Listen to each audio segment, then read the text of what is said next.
Terus kemudian yang satu lagi Bang, saya jadi ngetop. Saya bingungnya karena kan itu juga teman-teman Anda kan gitu ya.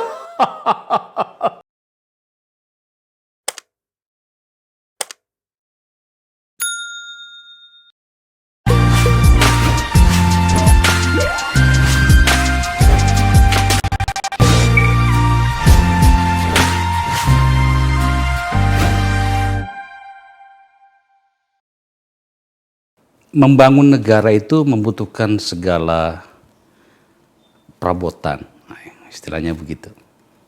Salah satu perabotan itu bernama baja. Kita terpaksa saya menggunakan kata hanya. Kita hanya baru sampai pada tahapan hari ini membangun infrastruktur. Kita belum sampai pada tahapan mencipta produk-produk.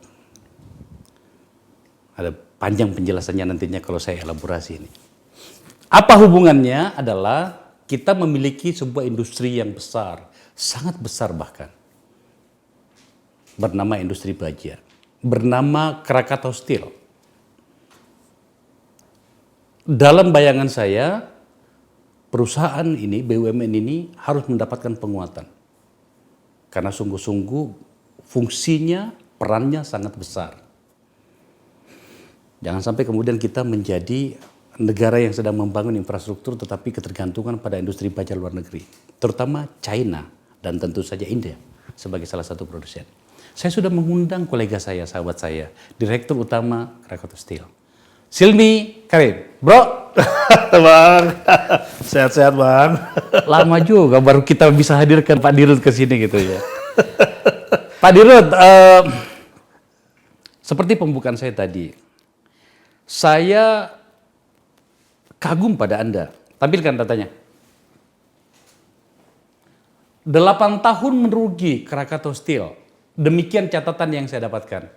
Saya mohon dikoreksi. 8 tahun merugi, tetapi pada tahun 2020 itu sudah untung.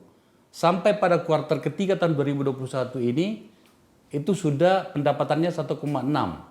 Laba bersihnya 58 dalam juta dolar ya.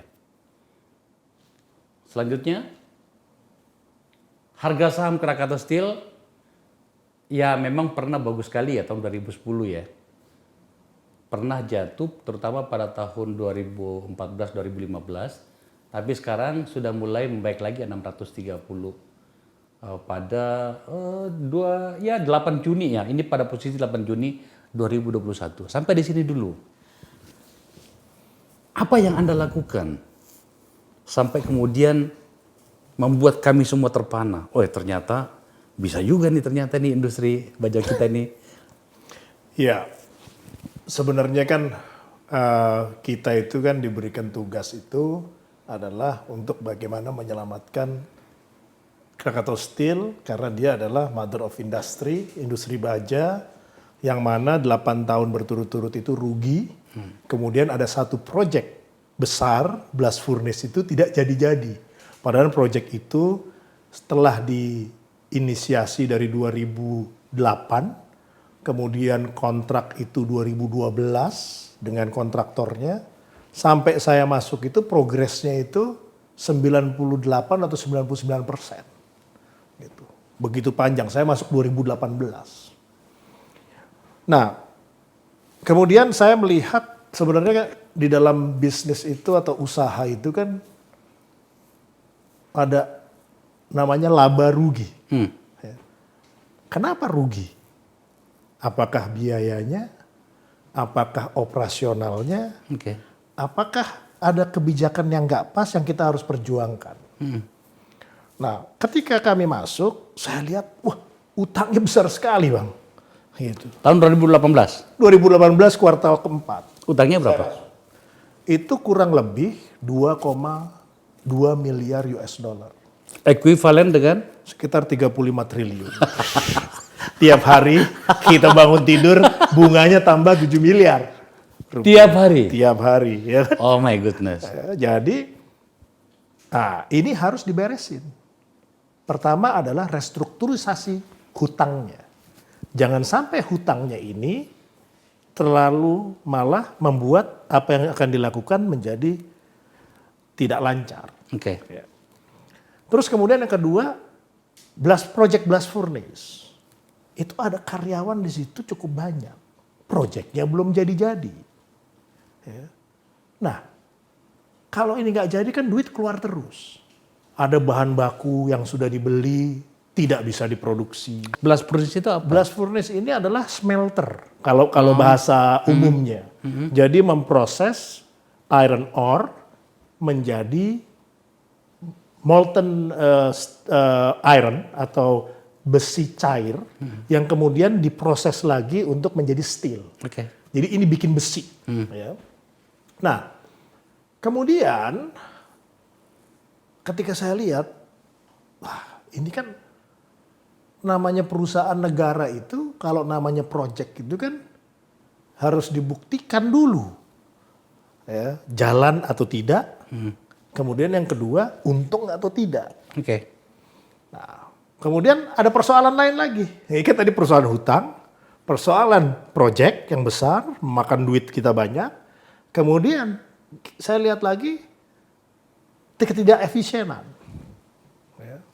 Nah, kemudian persoalan sudah ada, ya, kita belanja masalah, ya prosesnya tentunya bottom up karena saya baru dan saya tidak bawa siapa-siapa, sendirian.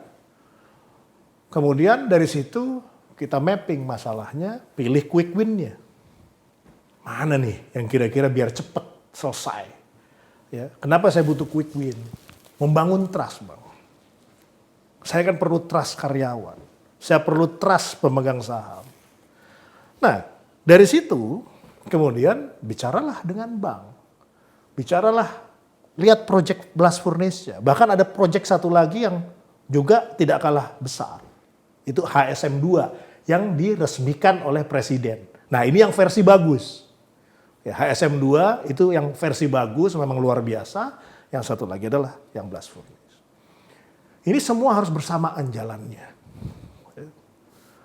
Alhasil singkat cerita, ketika kita urai bagaimana biaya-biaya itu kita rubah bisnis prosesnya, bisnis modelnya. Yaitu yang tadi Abang lihat bahwa kita sudah bisa membukukan keuntungan, efisiensi, EBITDA, ya. Dan kita sudah bayar utang 3,3 triliun tahun lalu. Ya, tahun Dari 2021. 30... Dari 35. Masih ada berapa tuh? Masih ada posisi terakhir, Bang, karena itu kan ada 2020 juga. Posisi terakhir kita di posisi 1,9 miliar US dollar. Utang yang tersisa. Sekitar 28 triliun lah. Tapi kan sudah bayar utang kan? Udah bayar. Kalau dulu bikin utang, sekarang bayar utang. Iya, oke. Tahun ini 8 triliun kita harus bayar. Itu. Seberapa istimewa pembayaran utang itu menurut Anda? Dalam posisi Krakatau Steel? Saya rasa kalau bayar utang bukan hanya Krakatau Steel aja, Bang. Semua perusahaan, baik itu BUMN maupun swasta, kalau yang bisa bayar utang itu ya bolehlah gitu kan. Sebenarnya pertanyaan saya lebih jauh dari situ, tapi kita jangan masuk situ dulu.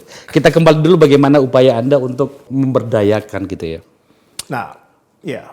Kemudian kaitan market, ya kan. Market ini waktu itu saya lihat juga impor juga tinggi. Oke. Ya.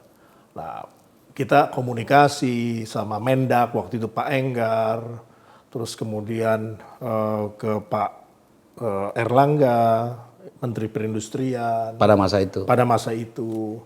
Ya intinya adalah waktu itu juga kita ada post border policy. Jadi import salah satunya baja itu tidak diperiksa di border. Diperiksanya di sana. Bukan, itu lain lagi. Itu pre-shipment, itu ada lagi. Ini bahkan waktu 2018 itu tidak ada pemeriksaan karena post border. Bisa 5 tahun baru diperiksanya. Ya udah jadi mobil, udah jadi tiang, udah jadi pipa, udah jadi macam-macam, gimana meriksanya? Kebijakan macam apa itu? Ya, tapi alhamdulillah dirubah. Gitu. Saya ngomong berkali-kali gitu, keliling, akhirnya dirubah. Bahwa masuk ke border lagi baja. Dan belum selesai sampai di situ. Masih ada lagi perilaku misalnya mengalihkan HS code, ya, HS number. Itu kan dasar pengenaan bea masuk, ya. Itu bisa dirubah-rubah, Bang. Gitu. Jadi dia mengaku jenis baja yang tidak terkena bea masuk. Ya, pokoknya kucing-kucingan terus lah. Ya, tapi di sini ya Indonesia negara besar, pasti juga persoalannya banyak. Saya pikirannya positif. Lah iya makanya banyak kali masalahnya ya. Seberapa istimewa proses membayar utang itu. Bahkan 10 tahun lalu itu utang kita cuma 700 juta dolar, cuma sekitar 7 T. 10 tahun lalu. Karena waktu itu kursnya 10.000 kan. Itu kan saya lihat. Terus kemudian juga bisnis baja dari dulu di KS tidak pernah untung. Yang membuat EBITDA-nya itu adalah supporting bisnisnya yang untung. Ya, kita ada pelabuhan, ada pembangkit, ada industrial estate, ada pengelolaan air, nah itu untung. Anda kan berasal dari sebelum masuk ke situ kan dari Pindad kan gitu ya. Iya. Dari Pindad ditunjuk ke sana Iya. oleh Ibu Rini waktu itu Iya. masih sebagai Menteri BUMN. Saya ingin detilkan supaya kita belajar dari seorang Silmi Karim itu seperti apa sih yang dilakukan sampai kemudian sebuah industri yang sangat besar dari rugi nggak karu-karuan dan kemudian mendapat untung. Menurut saya Anda layak mendapatkan apresiasi untuk itu, bro. Makanya saya undang dan kita pengen tahu bagaimana prosesnya. Saya dengar karyawannya PT Krakatau Steel itu 12.000 ya? Pada Anda pada saat Anda masuk. Ya. Total grup ya. Total grup gitu ya. Kemudian banyak terjadi inefisiensi. Iya. Bahkan Anda tadi mengatakan bahkan tidak pernah untung sebenarnya. Langkah pertama Anda apa pada saat itu ketika ditunjuk menangani KKS? Kan gini, Bang. Misalnya jumlah karyawan yang terlalu banyak. Waktu saya di Pindad itu karyawan 4.000. Oke.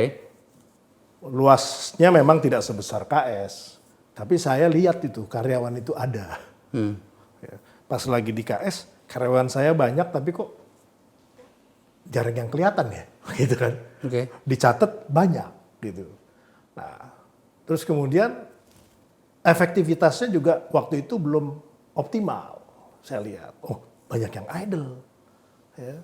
Yang menarik lagi adalah kemudian posisinya ada 6.000 sekian, gitu, posisi.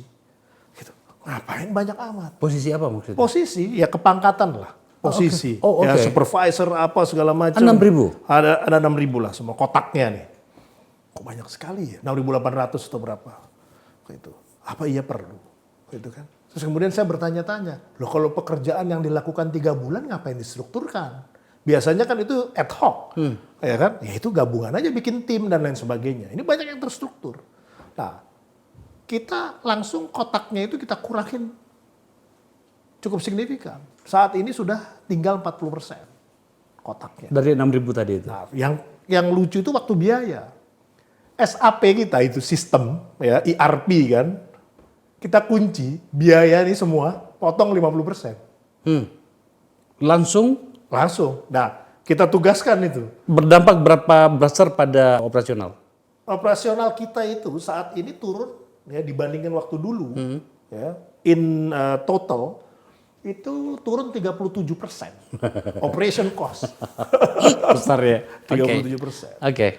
Nah, biasa kan orang melakukan efisiensi 5-10%, ini 37%. Jadi memang SAP-nya pun kita kunci. Oke. Jadi by system tuh memang susah. Kita bikin sedemikian rupa untuk tidak mudah untuk mengeluarkan uang. Gitu. Ya mau dibilang pelit lah udah biarin aja lah. Ya. Oke. Nah terus kemudian juga di sini kita kan harus istilahnya begini. Dalam penetapan harga itu ada strateginya juga. Kita jangan terus kemudian responsif terhadap satu fenomena. Kemudian waktu itu juga antara kita beli barang sama yang jual beda. Ya kan? Di ilmu modern itu kan yang penting cepat dalam mengambil keputusan. Ya. Sehingga kita perlu juga yang namanya digital. Ya. Kemudian yang berikutnya lagi kita lakukan digitalisasi. Kemudian SDM saya restruct. Ya. kemudian pasar market juga kita rubah, kita ada pendekatan-pendekatan, pendekatan-pendekatan hubungannya adalah sales kita tuh harus fokus. Ya. Mana yang nangani project, mana yang nangani distributor, mana yang nangani pabrik. Gitu. Jadi kita bangun pemikiran-pemikiran yang lazim digunakan oleh multinational company. Oke. Sehingga ketika ada masalah, itu cepat. Nah, ini yang pembelian, kan gimana kita cari? Wah, ada tuduhan, Pak yang ini main Pak, yang ini pembelian sebenarnya lebih mahal. Kalau kayak gitu ginilah. Saya panggil konsultan paling top. Sebenarnya berapa sih harusnya untung nih bikin baja? Disebutkanlah. Selisihnya harus 130 sampai $150. Di salah satu produk HRC, produk yang kita itu HRC. Nah, saya bilang sama direktur, saya rubah, tadinya direktur pemasaran. Nah, kalau gitu gini aja. Direktur pemasaran juga yang beli bahan baku. Ya kan? Oh, GCG-nya gimana? Nah, Ya makanya saya juga bingung. itu GCG, ya. Kan yang penting adalah aturannya jelas. Kemudian yang penting buat saya adalah pendekatan pragmatis. Pokoknya bikin selisihnya 130 sampai 150. Oke. Karena itu yang berlaku di dunia baja. Itu selisihnya segitu. Ya udah, otomatis apa? Dia sendiri bertarung mendapatkan harga bahan baku murah ya, dan menjualnya dengan harga tinggi. Ya. Jadi Anda membenturkannya dengan dirinya sendiri. Iya. Kalau Oke. tidak bang, yang dibeli apa kita gak ngerti bang. Ya kan? Spare part juga begitu. Wah udah pakai, predicted maintenance, ilmu-ilmu top lah mengenai bagaimana kita melakukan maintenance gitu kan. Tapi judulnya apa? Kalau biayanya tinggi, mau pakai apapun lah canggih ya. Oh iya, gagal. tentu saja iya. Saya sederhana aja. Yang pakai siapa? Produksi. Yang tanggung jawab adalah direktur produksi. Ya. Saya tanya lagi, berapa sih standarnya untuk biaya maintenance segala macam segini? Udah kunci di situ. Sekarang berapa jenis produknya KS? Waduh banyak bang, banyak sekali. Kalau kita hitung itu mungkin ratusan. Ratusan. Karena kayak misalnya plat itu jenisnya banyak. Oh oke. Jadi ada yang plat buat, misalnya ambil contoh buat tabung gas, buat kapal, buat mobil, itu semua beda. Mechanical komposisinya, terus kemudian itu beda, adonannya beda. Itu kayak roti ya bang, bentuknya tapi baja gitu ya, kayaknya sama. Anda bisa melakukan itu ya? Ya, bisa. Artinya teknologinya memang sudah Kita sampai pada tahapan bikin itu. plat untuk mobil gitu. Kita ada join dengan Korea, ada join dengan Jepang yang membuat untuk bodi mobil. Kebutuhan nasional berapa sih sebenarnya? Kita itu tergantung produk bang. Jadi kayak HRC gitu ya, hot roll coil. Kita tuh pegang kira-kira market share sekitar 45%. Nasional. Nasional ya. Mungkin sekarang udah 50 karena kan kita memperbesar kapasitas menjadi 3,9 juta ton HRC. Existing 2,4 ditambah yang diresmikan Pak Presiden itu 1,5 itu 3,9 juta ton. Kemudian kita ada yang CRC. Ya ini yang buat mobil, buat apa itu kapasitas sekitar 880.000 ya, ton. Kemudian kita ada long product itu yang besi beton, yang abang bilang pembangunan. Yeah. Itu yang untungnya paling tipis bang, paling pusing itu. Oh oke. Gitu. Jadi kalau misalnya saya disuruh jualan itu gitu ya, itu marginnya ratusan perak aja itu bang. Ya, kita cari untung gitu kan, bukan cari capek. Ya. Jadi, tapi itu kita kapasitas mungkin sekitar 500.000 ya, buat besi beton. Terus ada buat Habim ya. Siku, ya, itu juga kurang lebih kapasitasnya sekitar 200.000, 300.000 ton. Ya, terus kemudian pipa, kita punya sekitar 350.000 ton. Ya. Kemudian kita juga punya yang aplikasi-aplikasi lagi lebih untuk kendaraan itu kan harus digalvanizing, itu kapasitasnya sekitar 350.000 ton. Ya. Dan masih banyak lagi turunan-turunan lain seperti misalnya baja ringan, kemudian atap dan lain sebagainya, kita kolaborasi dengan pemilik-pemilik pabrik. Ya. Selain kebutuhan nasional, KS memasok juga untuk produk-produk luar itu. Katakanlah misalnya mobil ya. Anda mau masuk kemana saja selain ke Korea? Enggak, maksudnya kan pasar Indonesia. Kalau ekspor kita kebanyakan HRC, Bang. Oh, HRC. Hot roll coil. Jadi kita alhamdulillah bulan ini, Maret ini 2022, ini kita akan pecah rekor ekspor. Ya. Januari lalu kita juga pecah rekor ekspor selama KS berdiri. Di bulan Maret ini kita mungkin bisa ekspor itu sekitar 130.000 ton. Kemana? Macam-macam, ada ke Eropa, ada ke beberapa negara Asia, ya. Itu 130.000 ton. Seberapa bagus sih produk kita? Kan selama ini orang selalu berbicara, katakanlah misalnya kalau soal volume Cina, katanya kalau kualitas katanya India. Kita berada pada level mana? Kalau saya yang gampangnya Bang, kalau kita bilang bagus, itu kan tanda tanya. Tapi kalau sudah diterima di Eropa, artinya produk kita bagus. Oke. Dan pabrik yang baru itu adalah state of the art dari produk HRC yang terbaik. Cuman ada 2 di dunia pabrik itu HRC. Yang kapasitas 1,5 juta ton. Itu sulit Bang. Karena diproduksi dalam panas 1400 derajat. Dan itu dibikin seperti gulungan kain. Ya kan?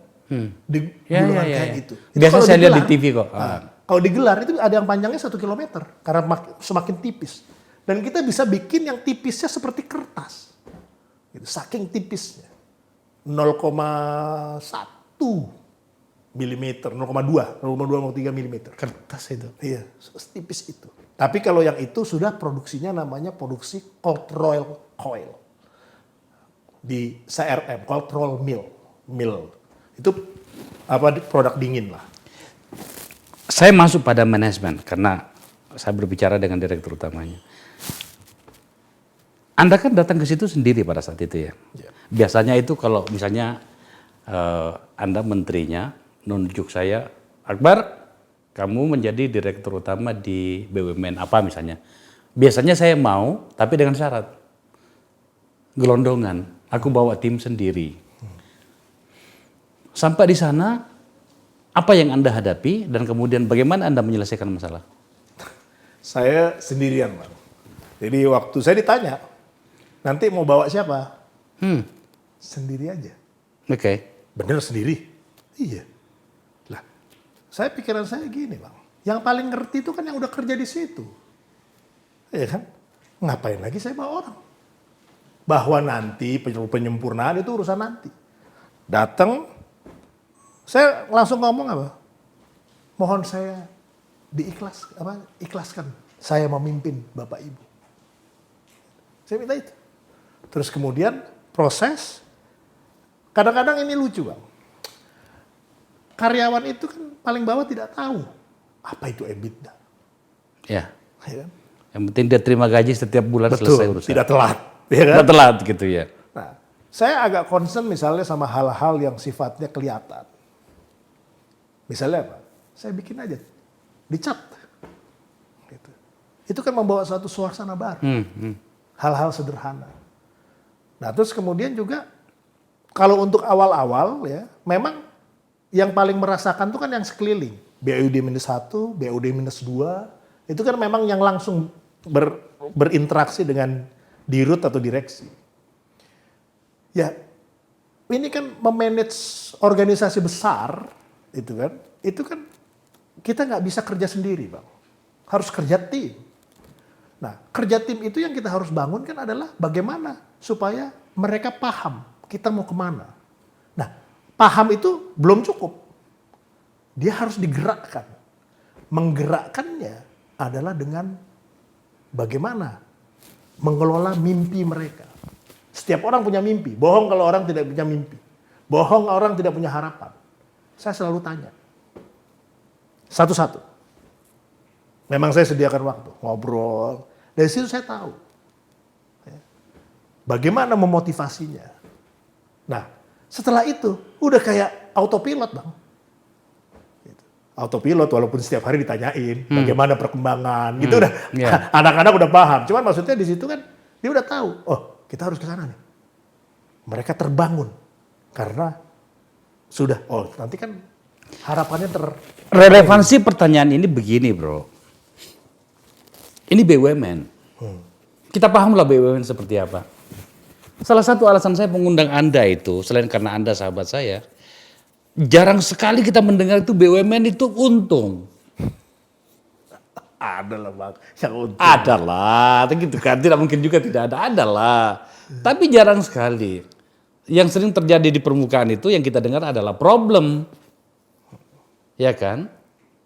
Malah malah mau ditutup lah segala macam gitu ya. Nah, ini Anda datang memimpin sebuah BUMN besar, utangnya nggak karu-karuan, 35 triliun gitu ya, dengan 12.000 karyawan, staff, ada 60 anak perusahaan, tapi kemudian Anda membuatnya untung setelah 3 tahun Anda memimpin. Bagi saya pribadi, Anda ini aneh gitu loh kan. Itu yang saya maksud. Bagaimana Anda melepaskan diri dari tentakel politik? Sudahlah bro, kita tahu lah BUMN itu kan ada tentakel politiknya di situ. Anda bagaimana keluar dari jebakan Batman itu? Ini saya kan suka silaturahim. Ya aku tahu lah kalau itu gitu kan. Terus kemudian kan kita juga selalu berusaha untuk bagaimana memposisikan diri agar saya memegang teguh yang namanya GCG. Ya, GCG itu adalah supaya kita tuh selamat. Karena ketika kita tidak memegang itu, maka kita nggak selamat gitu kan. Karena di kemudian hari kita lagi pakai sarung, dipanggil, ya udah tua gitu ya. Nah, itu yang saya hindari. Dan semua itu bisa diajak ngomong kok, bisa dikasih pengertian. Gitu. Jadi ya wajar-wajar aja namanya orang misalnya berkeinginan gitu ya. Ada tamu berkeinginan A, berkeinginan B. Tapi kan kita mesti kelola. Bayangkan saja bro, Anda kan bilang tadi 10 tahun lalu utangnya masih 700 juta dolar, juta US ekuivalensi 7 triliun karena 10.000. Iya. Kemudian tiba-tiba berutang 35 triliun. Anda datang tahun 2018. Kemudian selesai masalahnya. Ada utangnya sekarang sekitar 1,9 miliar dolar, tapi sudah bayar utang kan? Yes. Gitu ya. Artinya sebenarnya ini sudah jalan ini barang gitu loh kan. Gitu. Pertanyaan saya lagi-lagi kembali pada tadi. Bagaimana Anda merancang sebuah organisasi besar bernama Krakatau Steel ini keluar dari masalah untung, sementara kita tahu bahwa tentakel politiknya pada BUMN itu sangat kuat sekali. Itu loh orang banyak bertanya bro gitu loh. Saya penjaga hubungan sebaik-baiknya. Walaupun ya tentunya kan kita tidak bisa membuat happy semua orang. Oh iya. Sampai-sampai kemudian sempat beredar kabar itu yang saya konfirmasi juga ke Pak Erik, menterinya Anda, soal bangkrut atau tidak segala macam gitu ya. Oh iya. Sekitar sebulan atau 2 bulan yang lalu, Desember ya. November. Iya. Apa yang terjadi itu? Supaya sekaligus saya berikan panggung kepada Anda untuk menjelaskannya gitu. Ya, mungkin begini. Kan situasi ya, masalah kutipan itu kan akan mempengaruhi. Oke. Ya tentu kan support yang sudah diberikan ya, dan tentunya juga KS ini bisa turn around kan tidak lepas dari support Kementerian BUMN. Ya. Baik itu menterinya, wakil menterinya, ya, dan seluruh jajarannya. Nah, itu kan dulu disebutkan kan kalau tidak melakukan. Nah, cuman kan dipotong. Jadi akan bangkrut kalaunya dipotong. Iya. Oke. Sehingga kesannya akan terjadi, padahal tidak. Memang waktu itu ada beberapa alternatif penyelesaian. Ya. Penyelesaian yang paling mudah adalah menjual aset. Ya. Tapi ketika itu memang ya kan tidak mudah kalau menjual satu aset yang besar. Ya, sehingga ketika masuk ke satu titik, oh ini perlu penyempurnaan prosesnya. Ya kita tunda atau kita lakukan nanti, terus kemudian PR-nya kan gimana bayarnya. Ya saya punya tim itu seru. Bang. Ya. Trustnya itu udah bagus banget. Waktu itu tuh di kas itu memang kita punya nggak lengkap. Kita kan bayar sekitar 2,7 triliun itu. Ya. Saya cek.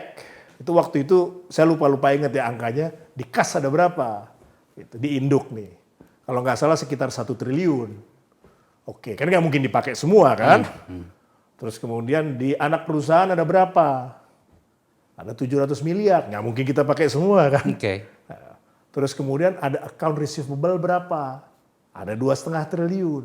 Wah, besar nih account receivable. Ya, artinya kan piutang yang kita bisa tagih. Oke. Tapi itu juga bukan berarti mereka tidak bayar ya piutang itu, karena memang belum jatuh tempo. Ya, ya kita dorong lah supaya yang istilahnya bayarnya belum lengkap atau belum jatuh tempo, ya bantuin KS lah. Oke. Bayar duluan. Dan Mereka mau bayar. mereka mau. Iya, terus kemudian jualan. Daripada pesennya Januari, pesenlah Desember. Ya. Kan saya nggak pernah minta apa-apa. Ya kan? Gitu. Ya. Ya pada pesen. Ah. Ya dibantu segala macam. Pada hari hanya duit ada. Oke. Iya kan? Ah. Saya bilang, ya tanggal 24 lah. Tanggal 22 tuh duit udah ada. Itu kan maksud saya kan mungkin ada yang kelupaan, ada yang ini segala macam tuh. Udah aman ya, aman. Bayar jam 8 pagi. Oh, udah bayar. Saya lapor sama Pak Menteri, sudah dibayar. Ah udah, gitu. Begitu ceritanya, sampai heboh begitu. Jadi kita jadi bingung waktu itu, bro. Di satu sisi, you ngomong bahwa aman, tentram, Kertoraharjo. Pemberitaan-pemberitaan yang luar juga teman-teman wartawan menulisnya dengan detail. Untung segala macam. Menterinya bilang mau bangkrut, gimana gitu. Jadi bingung ya, kita itu kan. salah kutip aja. Ya Pak. itu dia salah kan gitu. kutip. Ya, Itu kan paling enak tuh kan kalau sesuatu yang negatif tuh kan. Ya paling tidak itu membuktikan ya bahwa KS itu bisa. Oke. Dan itu habis bayar ada tuduhan lagi bang. Apa lagi? Wah bagaimana nanti buat modal kerja Januari, Februari, Maret. Kan? Duitnya dipakai buat bayar utang. Selamat tuh Januari, Februari, sampai Maret, ini masih hidup. Gue malah curiga, ada yang ngincer jabatan lu, bro. Wah, kalau siap pusing boleh bang? Boleh. Pusing ya? Pusing ya, boleh. Dipastikan pusing dia? Pusing. Oke. Gak apa-apa, kan ini tes ini, nyali. Oke, bro, ada satu hal.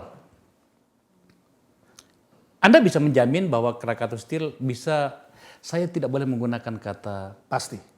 menyelamatkan ya. Bisa menghadapi serbuan pasar Cina di sini. Bisa banget. Bisa ya? Saya berani adu. Ini bukan belagu atau takabur atau apa. Kita udah efisien.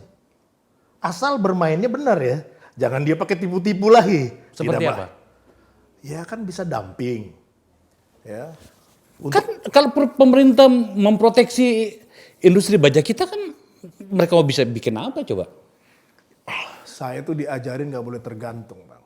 Walaupun kita harus berusaha. Karena kalau kita tergantung, artinya nasib kita kan di tangan orang. Oke. Jadi ketika saya ukur, oke, saya harus memperjuangkan biaya masuk anti dumping. Tapi saya juga ukur, kalau ini belum berlaku atau tertunda, kan kita harus survive. Nah untuk survive itu kan harus efisien. Nah untuk efisien itu kan di wilayah kita. Saya nggak mau misalnya menggantungkan yang bukan di wilayah kita. Nah patokannya gini Bang, KS sudah efisien, siap bertanding, ya. Dan sebenarnya kan yang saya pilih itu kan adalah produk-produk yang memang untungnya lumayan. Oke. Ya, bukan saya lupakan yang tidak lumayan, nggak apa-apa, gitu. Kita bikin juga, tetapi ya kecuali kita untung dalam arti kita tidak punya utang, kan kita punya utang. Jadi kita pilih dong, kayak pabrik-pabrik, fasilitas di KS. Ada beberapa memang yang saya tutup, termasuk blast furnace. Tidak menguntungkan, ngapain diterusin? Pakai apa? Saya udah pakai segala macam itu. Konsultan luar untuk lihat bener gak nih? Kalau diterusin bagaimana? Ya, kita buktikan, wah ini akan menggerus seluruh modal kerja Krakatau Steel. Oke, saya minta izin ke Kementerian BUMN, konsultasi sama BPK.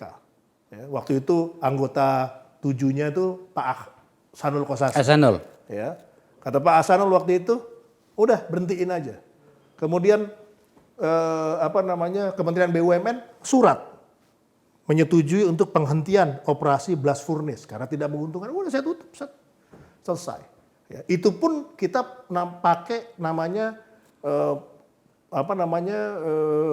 proses yang minimal resikonya kalau dihidupkan kembali. Tapi kita udah hitung kalau diteruskan ini bakal kasihan KS-nya. Bagian itu kah yang Anda disebut diperiksa di kejaksaan dan segala macam? Ya, KS yang diperiksa. KS ya, sorry.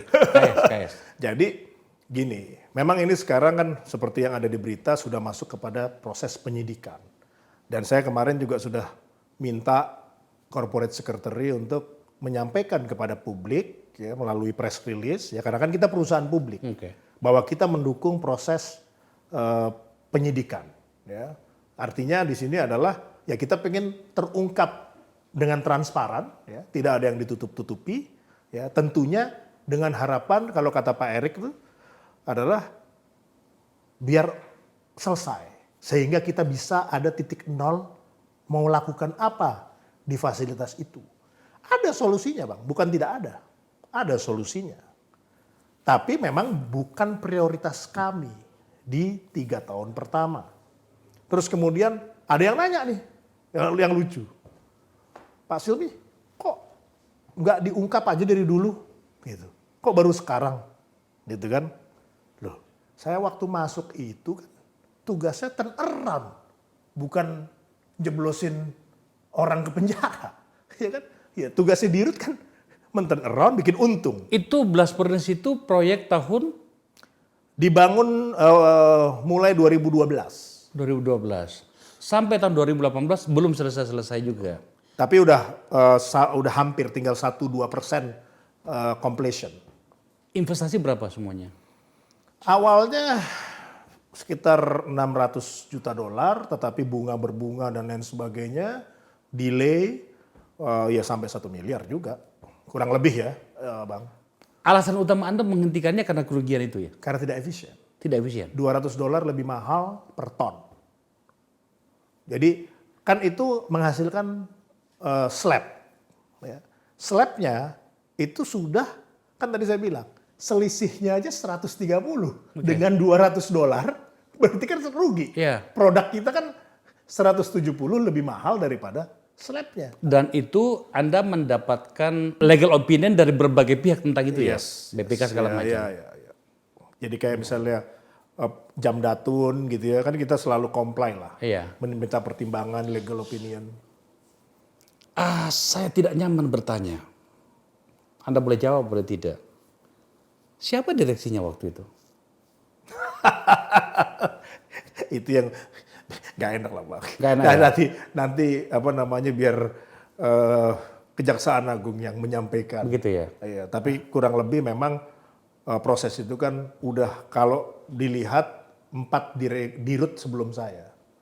Gitu. Jadi proses itu berlangsung dari 2009 sampai 2000 bahkan sebelum saya 2017. Gitu kan. Jadi itu yang sudah dimintai keterangan ya dan lain sebagainya. Ya sebenarnya memang kita pelajaran bahwa proyek itu kita harus hati-hati. Harus menghasilkan menghasilkan tambahan income atau menghasilkan tambahan keuntungan. Saya melihat parameternya terlalu banyak waktu itu. Terus kemudian juga masih menggunakan listrik, masih menggunakan elektrod, masih menggunakan gas. Jadi instrumen yang dikelola itu terlalu banyak. Iya. Sementara kalau blast furnace yang real, yang bukan asli lah, yang sebenarnya itu hanya kokas, coking coal, kokas, kemudian iron ore. Ya. Pasangannya adalah namanya basic oxygen furnace. Nah ini nggak ada, sehingga di sini jadinya lebih mahal. Dan kemudian juga kalau dipaksakan juga secara proses produksi safety-nya itu sangat beresiko. Bahan baku kita?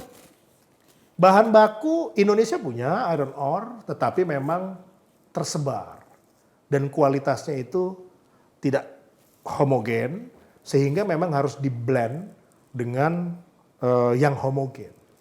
Masalahnya kan begini, ini kan sekarang semua orang bicara tentang nikel, Morowali, Sulawesi Tengah ya, Sulawesi Tenggara gitu.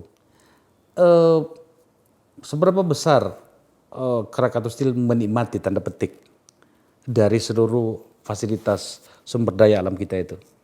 Tidak semua dikirim ke Cina kan?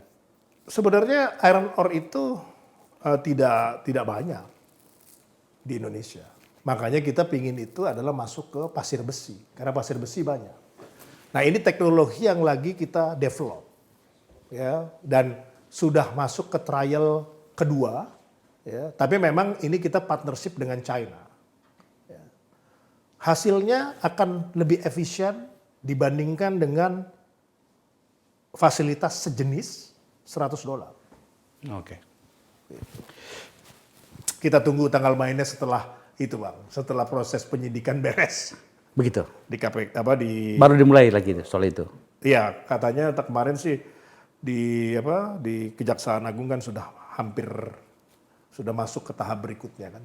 Oke, kita ikuti prosesnya. Siap Bang. Coba tampilin video kita yang cakep ini. Kalau sekiranya Anda nggak bisa ngomong di sini, Anda keluar. Baik. Kalau memang harus keluar, kita keluar. Pimpinan Keluar, untuk ya. menjaga Setuju. marwah kita punya sidang ini. Kalau beliau sudah nantangin itu ya keluar aja. Anda keluar. Jangan sampai pimpinan kita yang malu. Keluar. Anda sudah contempt of parliament. Ini, saya minta maaf. Anda merasa hebat. Tidak. Sudah pimpinan, saya pikir dihentikan saja. Ini udah nantangin ruangan ini yang ditantang sama dia. Tidak ada maksud kami menantang. Tadi Bapak Kan sudah bilang bilang. sendiri ada teknis persidangan. Tata bercara itu harus didengerin dulu baru menjawab. Dan Anda gitu. sudah menjawab bahwa Anda pengen keluar. Silakan keluar.